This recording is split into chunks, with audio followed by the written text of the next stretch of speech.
Greetings and salutations, my friends. Welcome to another glorious episode of Tango Talks. And today, we will be discussing an upcoming RTS known as Falling Frontier. Developed by Stutter Fox Studios and published by Hooded Horse Entertainment. Also, publisher of Terra Invicta. Juicy. First and foremost, I want to thank you guys for being here today and watching this episode of Tango Talks. Thank you for being immensely awesome.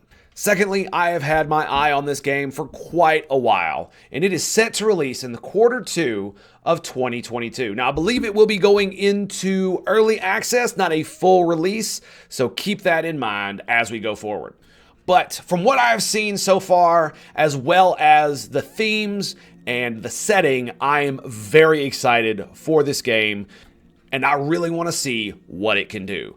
If I'm not mistaken, Stutter Fox Studios is a one-man operation, so this game is being developed by a singular individual. That's right, boys. So let's dive in, shall we? All right, boys, starting with the Byline on Steam. Falling Frontier. Conquer a vast, procedurally generated star system in Falling Frontier, a sci-fi RTS where intel and logistics are decisive factors. Design ships, raid enemy supply lines, lay minefields, and construct recon stations and ambush enemy forces within asteroid fields and nebulae. Okay, so let's unpack a bunch of that. First off, it is set in a futuristic sci-fi setting with all the pew-pew a gamer could ask for. The story goes that Titan and Mars have an absolute meltdown of a war, and that causes a bunch of people to want to skip out of the Sol system and head to the frontier, where we start our game. Even though it says procedurally generated, I hear tell that the campaign will be set in a pre-generated star system. So I assume that maybe that's something they're looking for down the line for maybe the campaign, or it's for skirmish mode and online modes only. Now, let's dive into the nuts and bolts of this. So, this is supposed to be an RTS with 4X tones in a hard sci-fi setting, and from the gameplay, man, it definitely looks like it. Unlike a lot of RTS games that I've seen, this is not a small-scale game. This is not a StarCraft, right, where you build a hub, you mine the resources, then you go fight. This feels like a grounded space RTS where you must physically control space and then set up logistical supply chains that span your empire. So if you wanted to build a ship on the front lines far away from where you started, you would actually have to have resources shipped to that place. So there would be no way to build a production facility closer to the enemy where it is hidden and then just pump out ships or whatever without actually having the ability to bring supplies to that station to build whatever it is you want to build.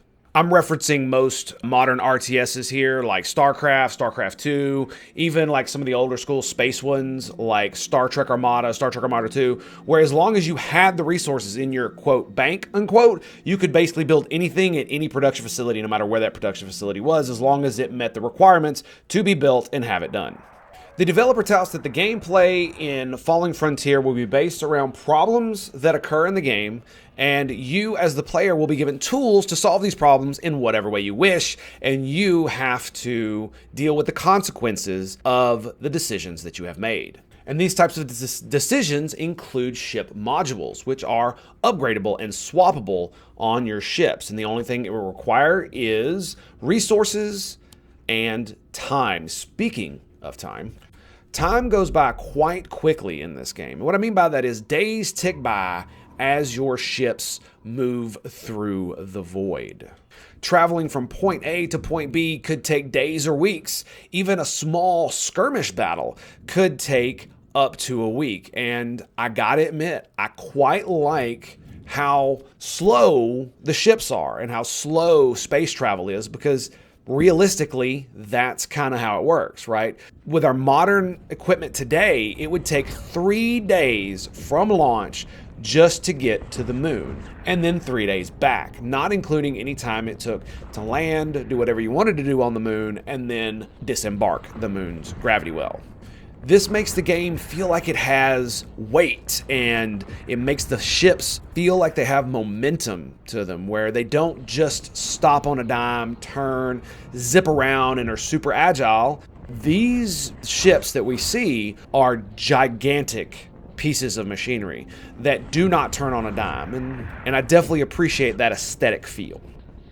All ships in this game have resource requirements not just to be made, but for maintenance purposes as well.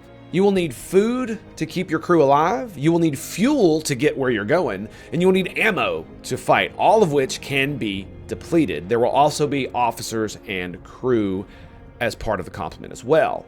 So it is entirely possible that you could travel to a location, forgetting to bring enough fuel, and your crew could end up starving to death trying to get back home. This could also be a scenario where if you don't have enough food on a military craft and they get damaged badly enough, they have to limp home very, very slowly, and your crew could end up starving to death on that journey.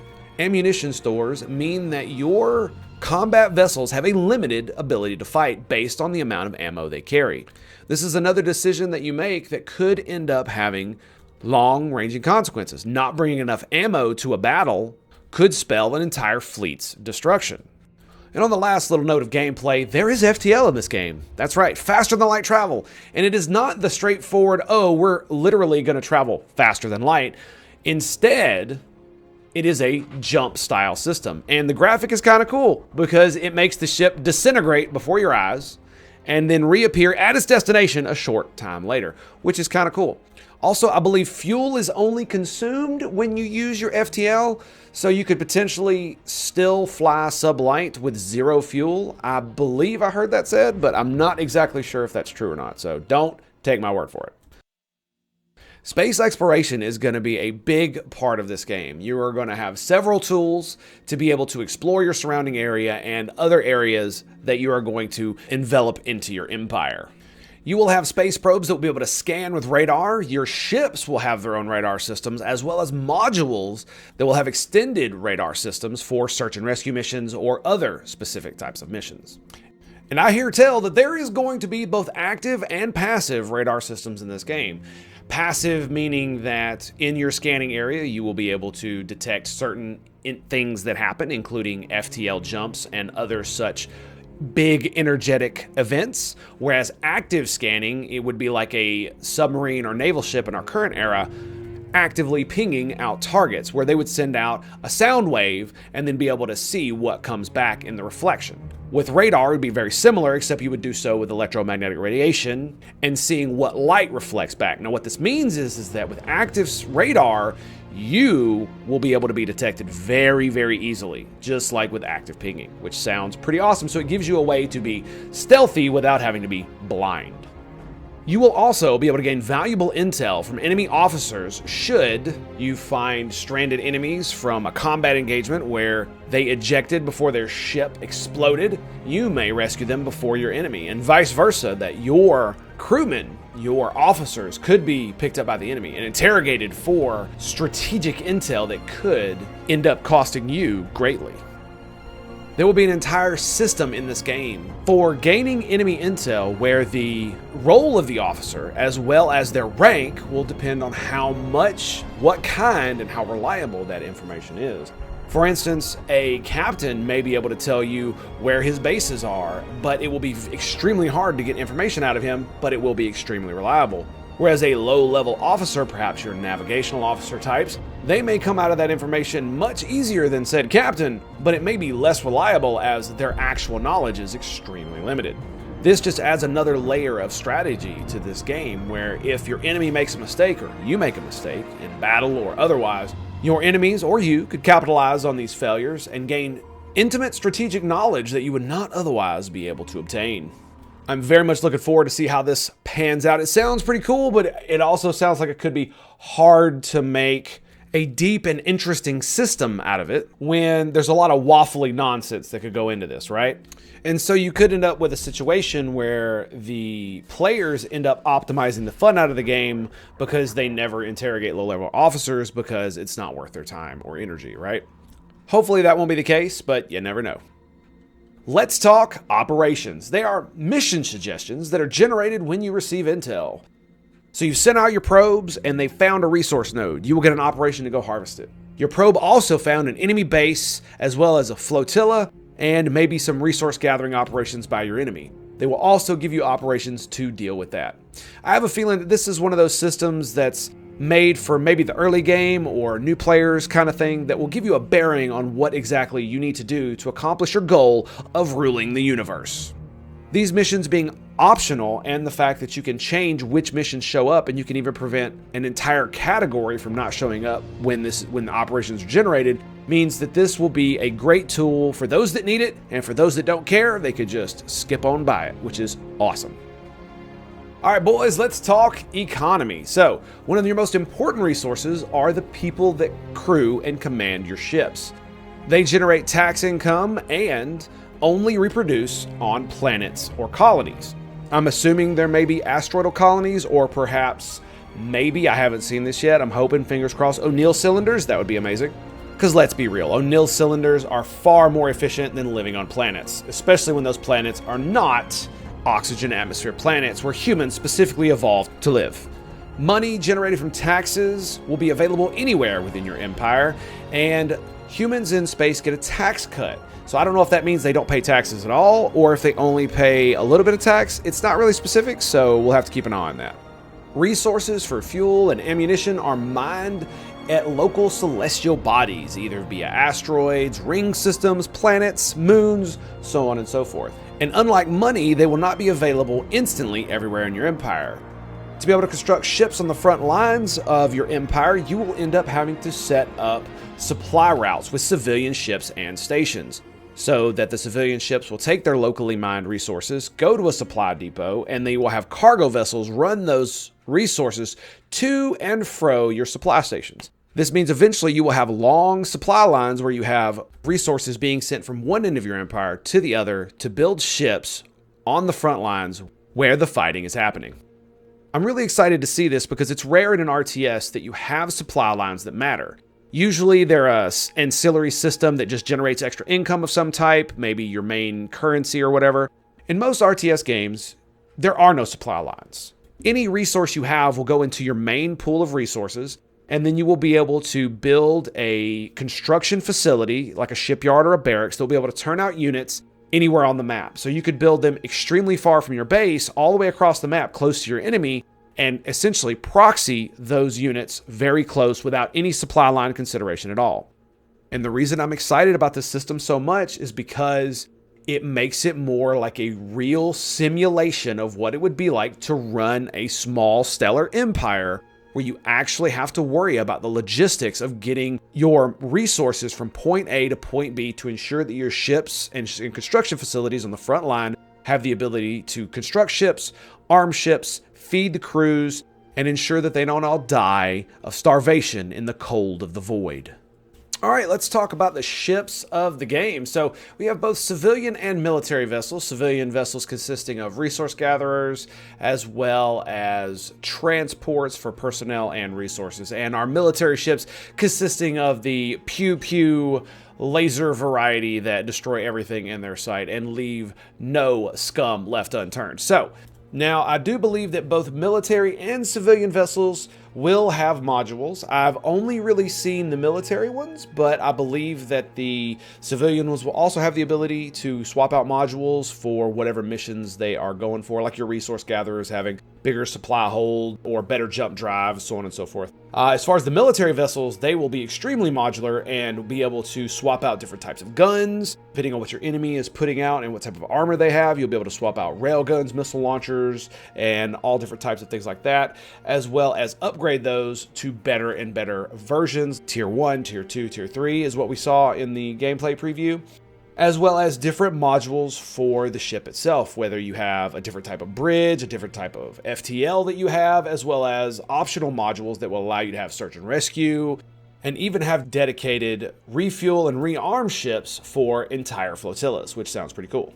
Every ship will have its crew, including a captain, a navigator, an engineer, and a gunnery sergeant, as well as the rest of its civilian crew. Now, I hear tell that officers can be upgraded over time and trained in other specialties so that they can give you extra bonuses on your ships. And according to the gameplay, there are even admirals. What they do and how they work, I have no idea. Maybe they are in charge of flagships of flotillas or space stations, which could give you interesting bonuses. Now we get to the juiciest part of the video. That's right, we're at the combat. As I have stated before, ship movement is extremely slow and ponderous, which gives your capital ships or your warships a very weighty feel, like they have a lot of momentum and that it takes a lot of energy to move and change their directions. Definitely feels this way in combat as well. So, every ship has multiple gun ports, and it does appear not only can you control the movement of your ships in battle, but each individual gun can fire at its own special target. So you could have a single ship fire at multiple different targets, 2, 3, 4, depending on how many guns it has. Whether putting your guns on the same ship or targeting different ships gives you bonuses or minuses, I do not know yet. But it could be an interesting system that the devs put in the game if they decide to go that route. Regardless of that, we know that certain guns do more damage to certain ships and have certain hull configurations, so you could potentially have your missile launchers firing at one ship that's weak to those, your railguns firing at a ship that's weak to those, and your other guns firing at ships that are either weak to or neutral to those types of weapons. Adding another layer of strategy that you as the player can choose to use or ignore. You will also be able to target different parts of ships, where you can target the bridge of ships, the engines of ships, and potentially modules of ships if you're trying to stop their mission rather than just destroy them. I can imagine many an operation where you have to go and disrupt enemy activity in a certain area, and by simply destroying a search and rescue module or some other type of module, you will be able to disrupt the enemy activity without having to destroy their ship by committing multiple ships or by committing fewer ships and having them spend more time in the theater of operations. In combat, you can also use local objects such as rocks or asteroids to block line of sight of your enemies, preventing them from being able to lock on with their weapons and shoot you. It also appears that most ships can destroy or move aside smaller rocks, so you can potentially crash through them, making line of sight so that you can see your enemy.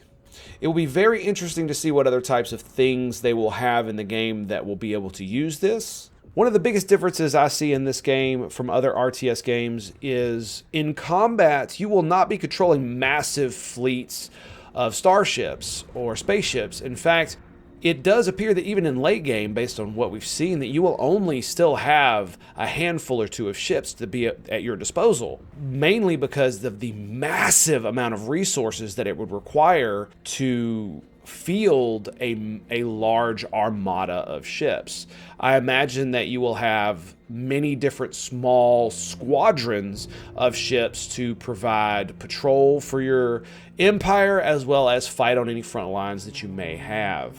And because of the nature of the ammunition, you are only going to have a limited number of engagements that your ships are going to be able to fight in before they have to rearm and refuel. And this means that you have to make decisive victories, or combat in and of itself may not even be worth your time or resource expenditure.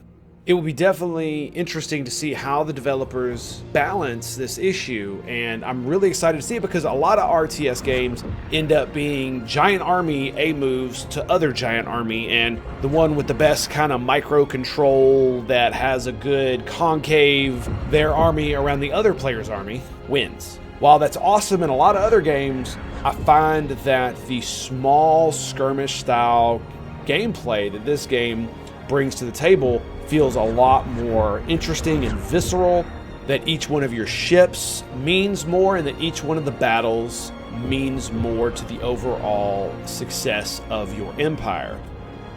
All in all, I'm extremely excited about Falling Frontier. It definitely offers a different perspective on the RTS genre, and I love the thinking outside the box mentality. The fact that they went for a hard sci-fi with grounded realism. Now, obviously it's not realistic, but that's not really the point. What is the point is it looks super fun to play. I really like the direction it's going, and I can't wait to see more.